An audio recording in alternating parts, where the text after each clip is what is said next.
Parents blew my wedding fund on my brother, now they want me to get married again just because I didn't invite them, so I'll try to keep this short.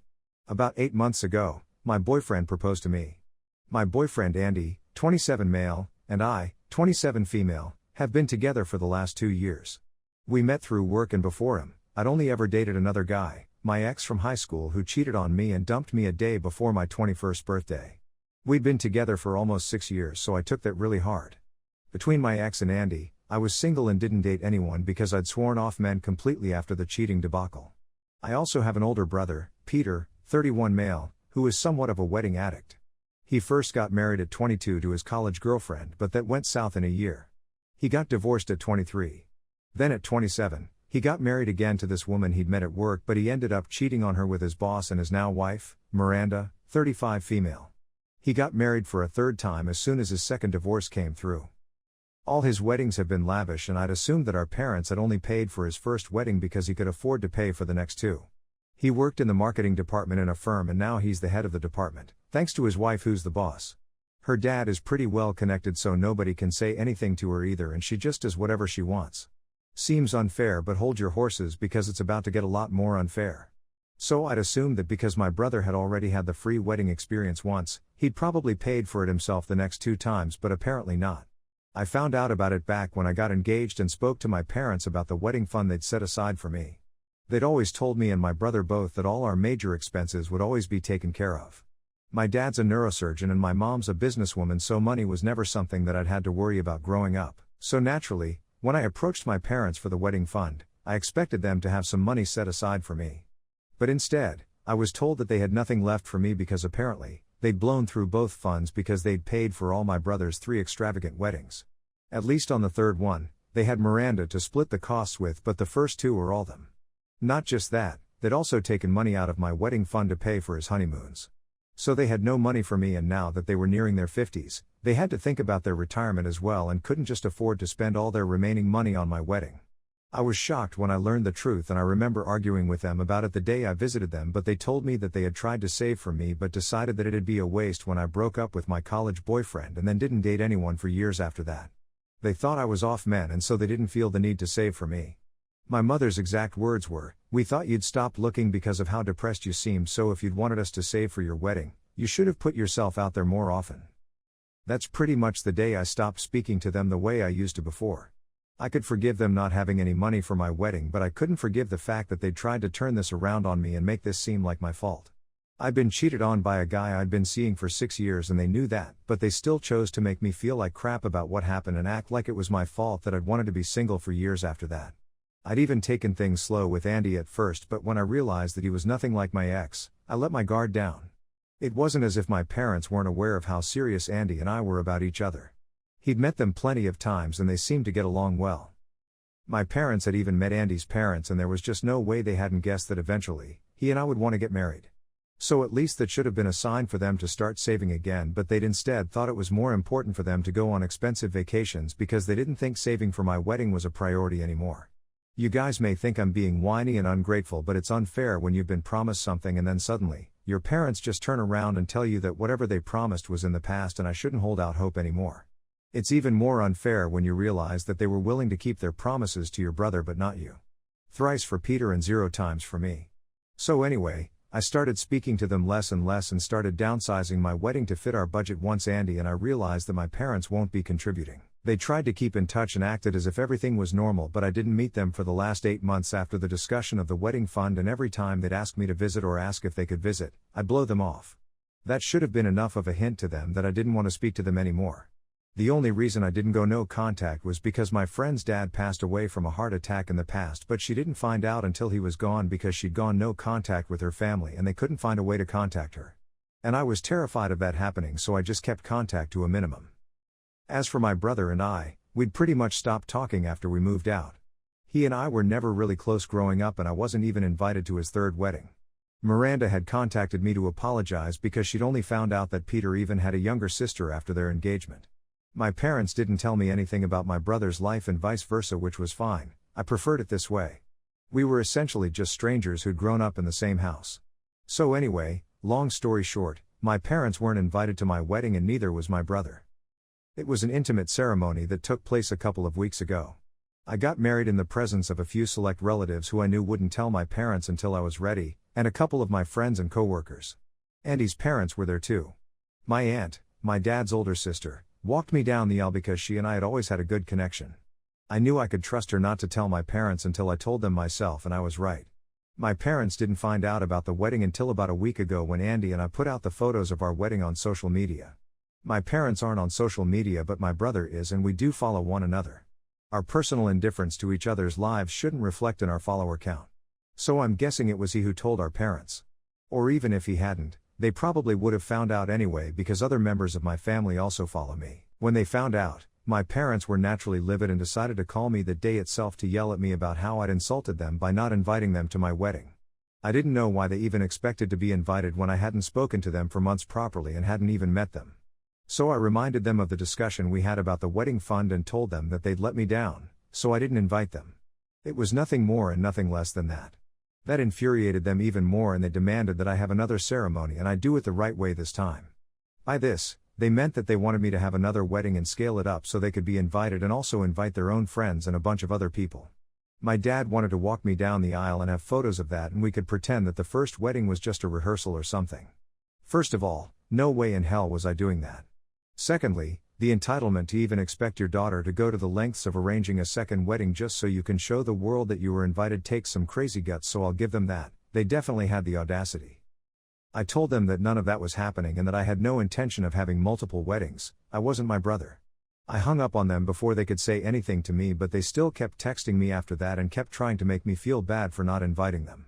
My mother texted me a couple of hours back saying that my dad has had chest pain for days because he's so upset that I didn't invite him to my wedding. He's refusing to take his meds and believes that this is his punishment for treating me badly, and my mother says that the only way for me to fix this is to talk to him and promise him that I'll have another wedding so that he doesn't feel humiliated. I don't know what to do now because she's put me in a tough spot. Obviously, I don't want to go through the trouble of organizing a second wedding just for the show, and I don't even know if they will pay for it or not, but I also can't just let my dad suffer. Am I the a-hole for not inviting my parents to my wedding after they blew my entire wedding fund on my brother's third wedding? Update 1. Okay, so I didn't go ahead with the idea of a second wedding. It's just ridiculous, and yeah, my dad's completely fine. He and my mom had just come up with some sick plan to guilt trip me and force me to redo my wedding so that they could attend. I found out when I called our cook. I knew that there was a special diet that my mother made my dad stick to whenever he had any health issues because, despite being a neurosurgeon, he doesn't take very good care of his own health. So I thought about it a little, and when I asked our family cook, she told me that it's been business as usual around the household and there has been no difference in my dad's behavior or health. So they'd been lying to me. I was so mad that I actually did block them this time because what they'd done was unacceptable. They'd been toying with my feelings over a wedding that they honestly didn't even deserve to attend. I might not have had a lot of family attending, but I can tell you guys for sure that none of the people who were actually invited would have ever tried to emotionally blackmail me into believing that they were sick or something just to get what they wanted out of me. I've blocked Peter as well for good measure because I don't want him to bother me either. All of them can go to hell. Update 2. It's been 3 weeks since the wedding, and today, I found out that my parents had been telling everyone in the family that they were invited but were unable to attend because my dad was sick. Yep, they're using that excuse again. Now I wouldn't have cared, but some of the relatives that I actually had invited asked me if it was true because otherwise they'd just been lying for no reason and that'd make them feel pretty stupid. So yesterday, Andy and I decided to put out a joint statement that my parents were in fact not invited. Mostly it was out of spite because they'd been treating me like absolute crap, and now, to add to that list, they'd added lies about me. I know this will just lead to more drama, but at this point I don't really care. They're gonna create drama anyway, so I might as well clear my name because I don't want my family to believe that I just forced them to lie and keep secrets from my parents for no apparent reason. That'll just make me look like a jerk. Update 3. Hey, so this is not related to my parents but my brother. Peter and Miranda recently contacted me after we posted that our parents were not invited to my wedding. They told me that they'd heard the entire story of what had happened from my parents, and now they wanted to make amends by paying me back the money we'd spent on our wedding because they felt bad. I feel like I should mention that this was on a video call that Miranda had organized and she did most of the talking. She kept saying Peter and I, but I could tell very clearly from Peter's face that he was not on board with this, and it was in fact only Miranda who had a conscience. She even told me that the reason I hadn't been invited to their wedding was that Peter had told me that I had exams, which she only learned recently was not true. I don't know what the woman sees in my brother because she's a lot smarter, more successful, and seems to be a better human being in general too. We had a lengthy discussion and I told her that I don't want the money from her because at the end of the day, that money had been promised to me by my parents and not her, so there's no real reason for her to offer to pay. I was glad that she'd been sweet enough to even offer, but I couldn't accept it. She kept apologizing to me for not inviting me to their wedding, but again, that was also not on her and it was mostly Peter who screwed up. At least he had the decency to look ashamed at that and even mumbled an apology, but managed to dodge that too by putting the blame on our parents entirely and saying that if they'd just raised us to be a real family then we wouldn't be so distant, and Miranda seemed to approve of that explanation, even though Peter and I were just as responsible for the distance between us as our parents were. He never put in an effort to connect with his sister and neither did I. Both of us pretended we didn't have a sibling at all, so it was our fault too, but he didn't want to come off as the bad guy in front of Miranda, so our parents were the only bad guys for now. Update 4. So, my parents are back on their bullcrap once more. This time they're choosing to play the victims even better now and sent me an email with an invoice of all the money they'd spent on me over the years on my education. They told me that since I'd decided to humiliate them in public and pretend they were bad parents, they'd play the role and now wanted me to pay them back for educating me. I just sent back nothing but a picture of my middle finger because that's how irritated I was by them. They'd been playing the victim for ages now and I'm not sure how much more of this I can take. I even had a fight with Peter the other day when he texted me after the video call to thank me for not accepting the money and also for not making a big deal out of the wedding invitation that I didn't receive because of him. That was okay and I wouldn't have snapped at him if he'd limited his text to just that, but he decided to take it one step ahead and said that he wished our parents had more of a role to play in making our family actually feel like one instead of just a bunch of people who used to be roommates. That really rubbed me the wrong way because even he was guilty of that, like I'd said in my last post. So I told him off and said that all his childhood, he'd pretended he never had a sister and that continued into adulthood, and occasionally, our parents actually had tried to make us get along but he'd never been interested, and that's why neither did I even try to get along with him. He then started getting unnecessarily defensive and our conversation ended in a fight and with me getting blocked. I'd unblocked him after the call, but then there was no point to that evidently. I just wish I'd had a better and more normal family and not this bunch of unreasonable, irrational weirdos who can't seem to care about anything but themselves. At times like these I'm most thankful for Andy and my in-laws, who are a lot more normal and functional than my folks. They have their fair share of ups and downs and fight a lot too, but they always make up and their arguments aren't this crazy either. I'm just so sick of my family. Update 5, okay, hey y'all. So this is gonna be a long update. It's been 4 days since my last update and today, my parents finally came to visit me. All other ways to reach me had been blocked, so now they had no other option but to come talk to me in person. I could have turned them away from the door itself, but I chose to let them in so there'd be an end to this once and for all. They were just as arrogant and snooty when they came by as they had been, as they usually were, and showed no signs of being willing to apologize, so I prepared myself mentally to have one of the most infuriating and frustrating conversations of my life ever. They started off by telling me that they'd chosen to ignore my disgusting show of stupidity the other day when I'd responded to their email, which I have to say, most people actually found it amusing and downright hilarious, but I guess to my parents it would be quite offensive. They'd chosen to ignore it, but now, they were giving me one last and final chance to make things right with them, or else I'd be disinherited by them. Honestly, I was just surprised that they even had something for me in the will, because I just assumed that they'd be more concerned with what my brother would inherit. I told them that I couldn't give less of a damn about whether they were offended or not, and that I had absolutely no intention of making anything right with them. I wasn't gonna have a fake wedding for a second time, all because my parents were offended they hadn't been invited to the wedding. If they were upset about it, then too bad. They should have thought about that before spending my wedding fund on my brother's weddings and then trying to gaslight me into believing that this was somehow my own fault because I didn't date a guy after my ex cheated on me. They were ridiculously entitled and someone needed to knock them down a peg, and unfortunately, it turns out the job had fallen to me, but I was glad to do it. After I was done telling them off, my mother told me I was being insolent and demanded that I apologize, but I told them that I really and genuinely didn't care what they thought of me anymore, so they could beg for an apology for as long as they wanted to, but I wasn't going to change my mind. My dad then intervened and told me that he wasn't bluffing and was actually going to cut me out of the will, but I just leaned back in my chair and told them to go ahead as nonchalantly as I could, which seemed to piss them off even more. They kept yelling at me, and at one point, I just got bored, so I decided to grab my phone and started going through memes. That really ticked them off, and my dad smacked my phone out of my hand. So that's when I decided that I'd had enough, and I told them that they needed to leave right now or else I'd call the police. Then they finally left, but not before my dad reminded me that I was being disinherited and that I wouldn't get a single dime out of my inheritance. Big whoop. They're gone now, thankfully, and I don't have to deal with them for a while, hopefully.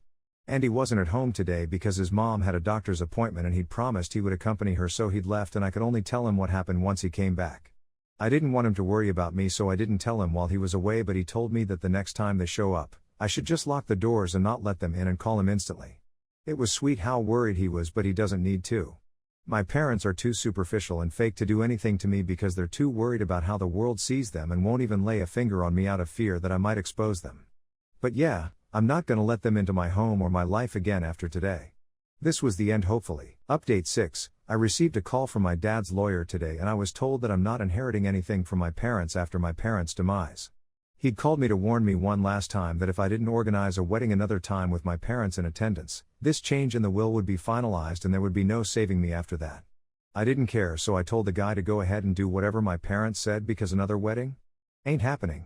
It's absurd that my parents even took this to such lengths, but I guess I can't really expect any better from them. They also keep saying this is my last warning and then come back again and again. It's like they want me to insult them. And it's hilarious that they think they can just buy me out. I'm not gonna become a sellout at the idea of inheritance because I'm pretty successful myself and so is Andy. Well, yeah, maybe we're not exactly as rich as my parents yet, but we'll get there with time, so I don't feel bad about the inheritance. Especially if it was gonna come at the cost of my dignity, because really, having a second wedding just to satisfy their ego would have been way beneath my dignity.